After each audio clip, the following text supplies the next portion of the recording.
Good morning from just outside Petra. Now I originally planned to go another route to go into Petra, but they said the shuttle bus is not running today and you need to take a taxi, and I think I might do that tomorrow. There's a place called the monastery that I want to check out. But yeah, it's about 7, what time is it?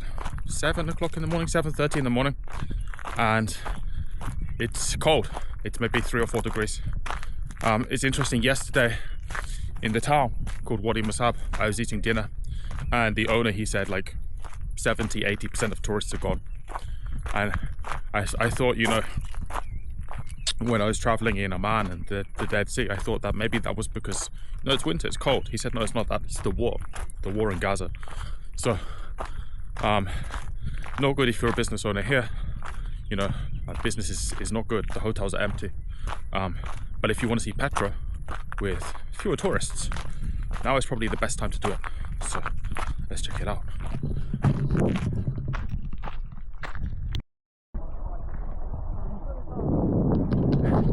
If you want to pay like $20 extra, you can get one of the golf carts. But I kind of think that spoils the the adventure part of it. And this is the famous, it's the SIK. I think it's the SIK, S-I-Q. It's the entrance to Petra, or the entrance to the treasury, the driveway, if you like. And I think they chose this place on purpose to give you a sense of arrival. Like, you have to walk through this for 2 kilometers to get to the treasury. So let's do that. And if you don't know, the Nabateans, the people who built this place, they were masters of water, as it were. In the middle of the desert, they could master water. And I think you can see here is some of the channels they would use to move water about. So if you laid siege to them, you know, they knew where to store the water. They had places to store water. So like if you tried to lay siege to them, the army laying siege would tire out before the Nabateans did. So even this early in the walk, you start to see these channels. They're a bit weathered though.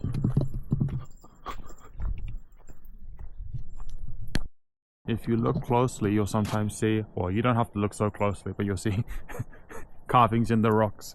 And you can't see in the video, but we're walking downhill.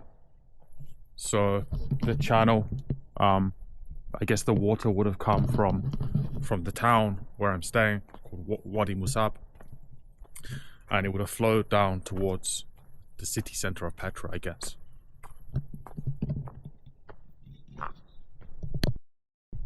I don't know if you can hear this in the video, but the echo of walking in somewhere this narrow. Look. Hello? And there's water channels on this side and on this side. So maybe a long time ago you would have heard the sound of water flowing as you walked down this road. You can see it open up now to maybe the most famous building.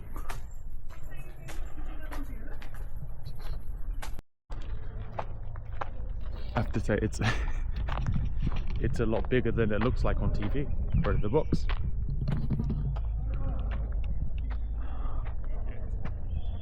Not so many people. I think the trail continues this way. And just about 2-minute walk from the treasury behind us is the Street of Facades, which is a huge tombs. And you can tell they're tombs from the stairs at the top, but they're quite weathered. I wonder if you can't go inside. Let's have a look. Wow, and there's a lot more over there, but we'll go there in a second. Huh. I think they built these on, so the tomb is down there.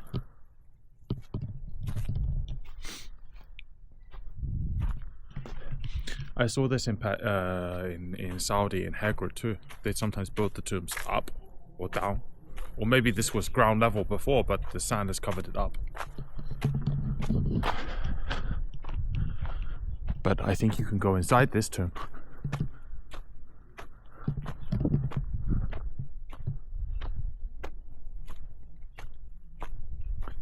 Let's have a look.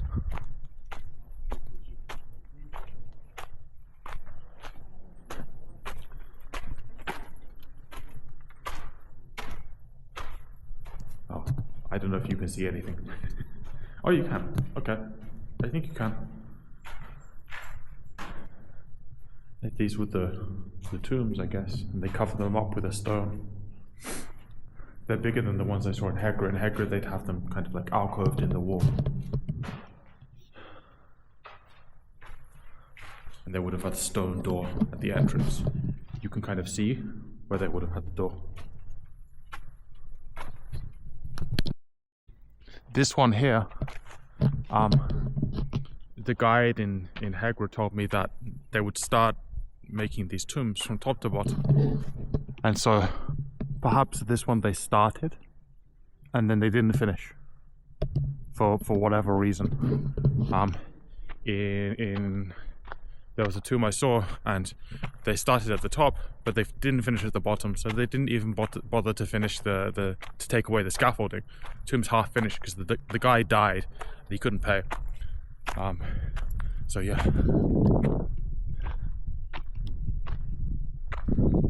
You know, I don't have a guide, but I'm spoiled for choice here. Look, with all of the tombs up there, all of these holes, and then there's what looks like a Roman theatre over there, and then there's more. If you look up here, more tombs going all the way up. So I'm not sure where to choose. So this is the theatre, I guess. I don't know if we can go inside. Maybe not. And if you're watching a show across from the theatre, all of these tombs and rock faces. I don't think you can go inside, but maybe you can walk up to the edge. Let's have a look.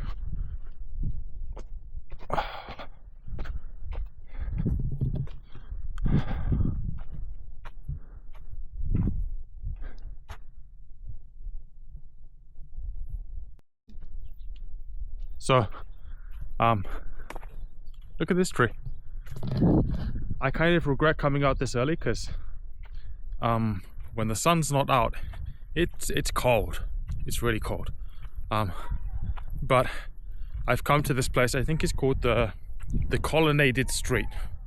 So it's this street here, which will have a walk down, and it's lined with columns. Apparently this would have been like the high street. If you're British, it'd be like the high street. If you're American, maybe Main Street, like the main shopping street. So 1800 years ago, this would have been the main shopping street for the Nabateans.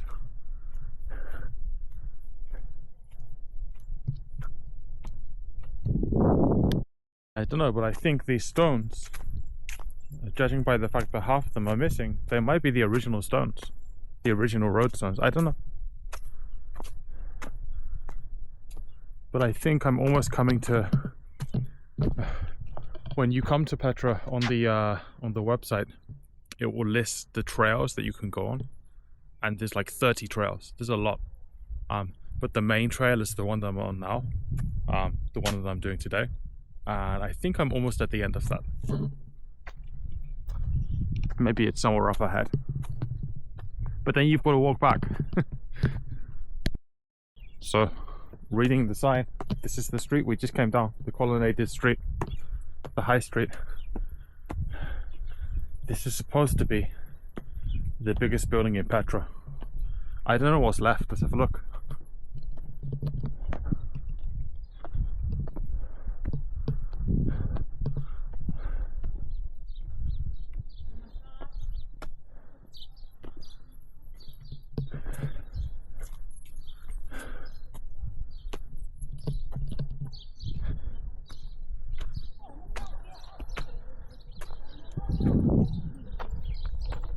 I've already arrived at, well, behind me is a place is called Casa al Bint, which is like the end of the main trail. And I'm not tired. I've been walking for 90 minutes.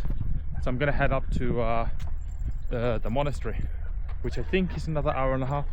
And there's some steps maybe, I'm not sure. But, you know, why not? I'll save the taxi. And it's only 9 o'clock in the morning, so what else am I gonna do for the rest of the day in Petra, you know? You can take donkeys if you want. But, you know, I don't really think a few concerns about like animal welfare and stuff like that. I don't think I'll take the donkey. I feel bad for the animal. Yeah, so let's walk. You see a lot of dogs here. I think they use them to help like I think they use them to help kind of herd the donkeys, if that's the right word. Will he headbutt me? I'm worried he's gonna headbutt me. He's very cute, but... But as you walk through this valley, I guess, the dogs that was looking after the donkeys, they kind of climb up like mountain goats. But you can understand why. I think most of Petra is undiscovered or unexcavated. Like they've excavated like 15%, I think is the number. And you can see why. Because there's so much to see.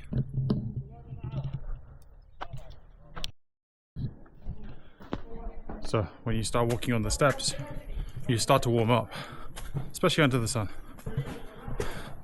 I heard it's 850 steps, which doesn't sound like a lot. I'll let you know when I get there if it feels like a lot.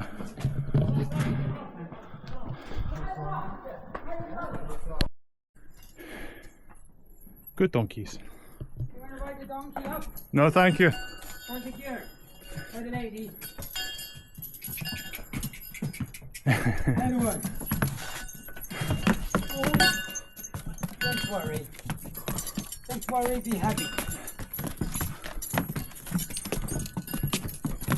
You want to ride? I think I'm almost at the top.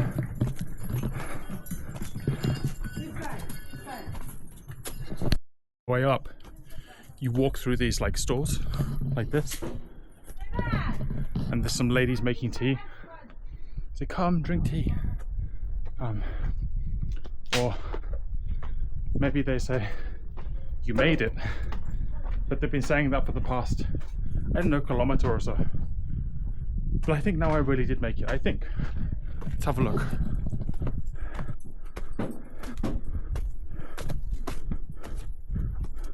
Okay, not yet, but soon. I guess that's why there's a restaurant here. Maybe it's around the corner. But now I've made, I've kind of nodded at these ladies and said, maybe I'll buy something on the way back. And now I've got to go back and face with these ladies again. Here we are. Maybe called the monastery. Let's see.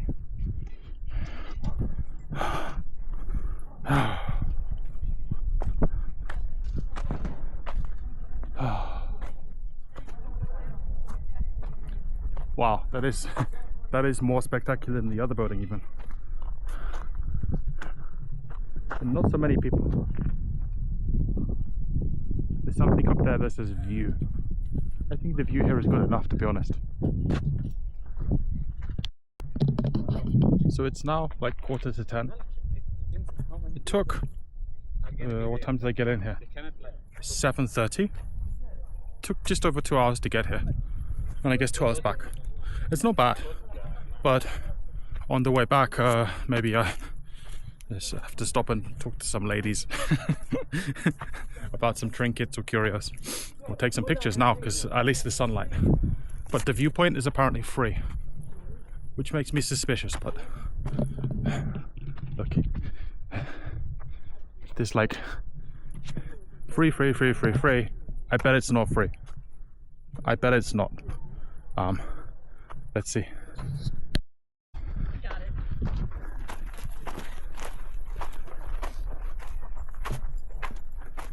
the best view in the world, the best view in Jordan. I feel like they're building it up, pumping it up a bit too much. But I just asked one of the girls coming down, she said there's nobody up there, so let's go take a look. If it's really free, then why not? If they're going to charge me $10, then no. So you've got the Palestine view, the desert view, waterfall view, all of these views to choose. I'm gonna go up here and hopefully we should get a good view of the monastery. So many cats.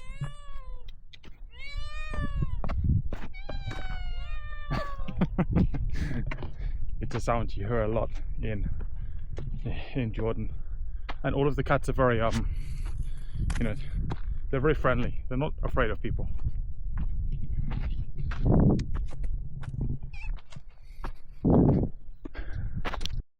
So there's an image down at the bottom. Well, look, this view I think is good enough, and you can see some stuff that you couldn't really see when you were on ground level, like this big circle thing. But there would have been a palace here, and actually that's what the whole is like, the remain of the palace. There's something inside. Let's have a look.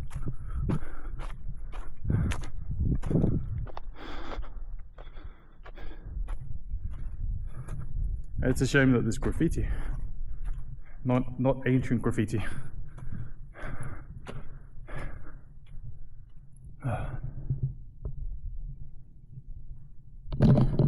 But there's a place a little bit higher.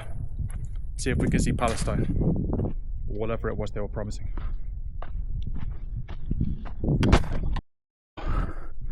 I guess when there's more tourists, you might be able to have some coffee here. But for now, no tourists.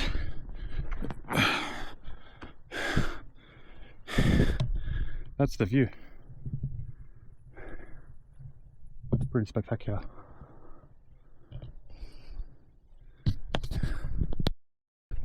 Thank you.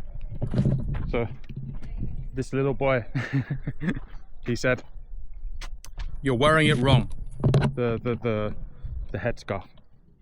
And so he helped me wear it correctly. It's very tight now.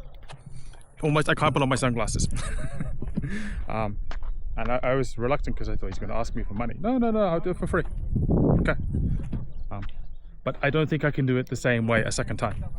That's the problem. Anyway, now for the walk back down. I was trying to eat some cake, and these cats, look, 1, 2, 3, 4, 5, 6. These cats are fighting. As soon as they see me open my bag, they will come running towards me. So the cats here are like monkeys. You've got to be careful. In the Petra church, there's a lot of things you see here of mosaics, places that sell mosaics, because I think the history in this region of, you know, finding these churches, and they all have mosaics like this.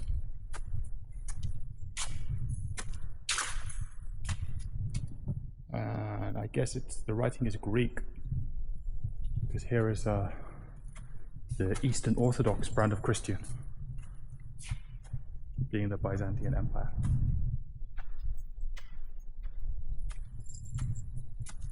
It's nice and cool in here too. It's nice to escape from the sun. It's not that hot, but it's wearing this, it's quite warm.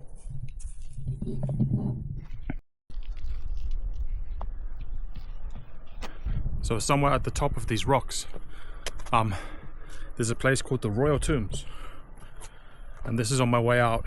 You can do it on the way in as well. I kind of have to assume that these might not be tombs. You know, these holes, I don't know, maybe somebody would live here. But the guy at the coffee shop said it's a 15-minute walk up, which is not bad. Because on the map it says like 2.5 hours, which is crazy. So this one of them is quite weathered. I think you can go up have a look. But I think the bottom part is probably reconstructed.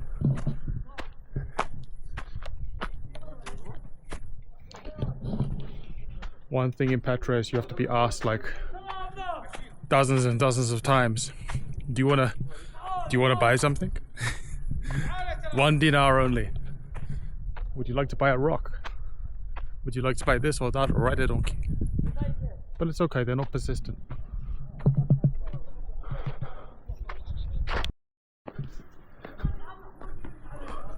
Oh wow, you can go inside. Let's have a look. You can see where there would have been a door, I guess.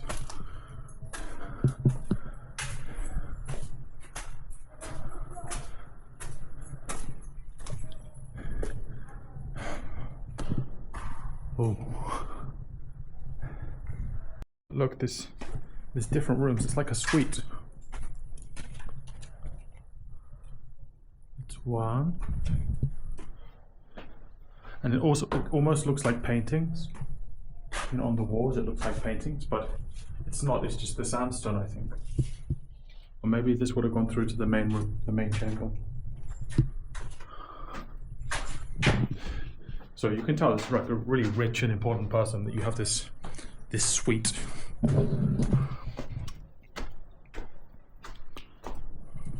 This is crazy. This is floor 2. They have 2 floors, or 3, because there's the main part on top.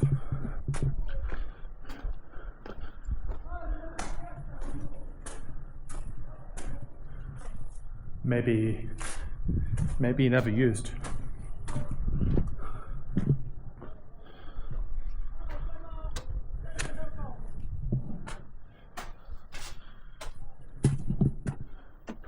Oh, that's the top chamber.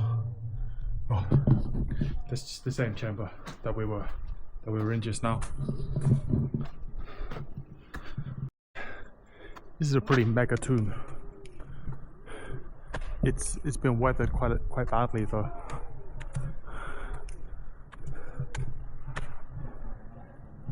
It's the tomb of a very powerful person.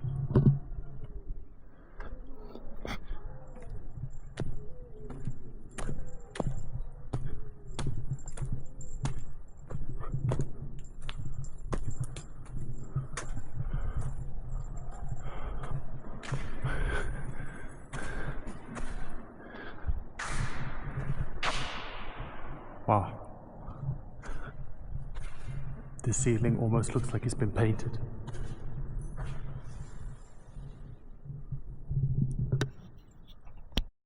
And the sign says they don't know who these tombs would have been, but from the size of them, probably royalty or someone, you know, very important. And you can see, look at this one. It's kind of been like destroyed by the weather, but you can see how huge it is. And apparently they would have had gardens in front. They wouldn't separate the dead from the living with walls. They'd use gardens. So it would have looked very, very different back in the day. Apparently there's a waterfall right on the back or something like that. But yeah, 1, 2, 3, 4. 1 or 2 things I would have wanted to know before I came. One is that you can like totally do this in 1 day.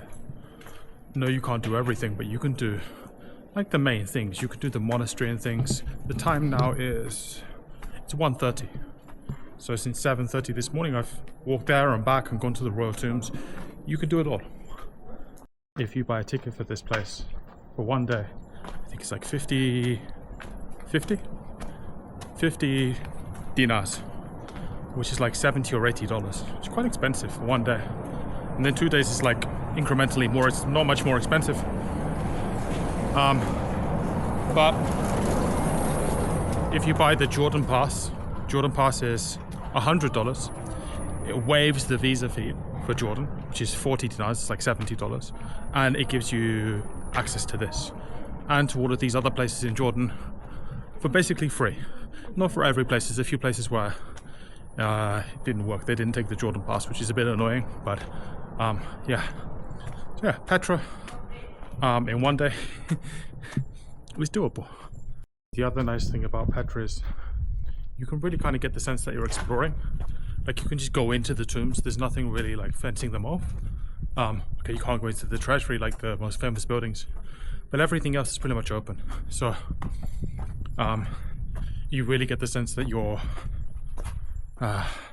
exploring, that you're not just you know, at a museum, which you kind of are, but yeah.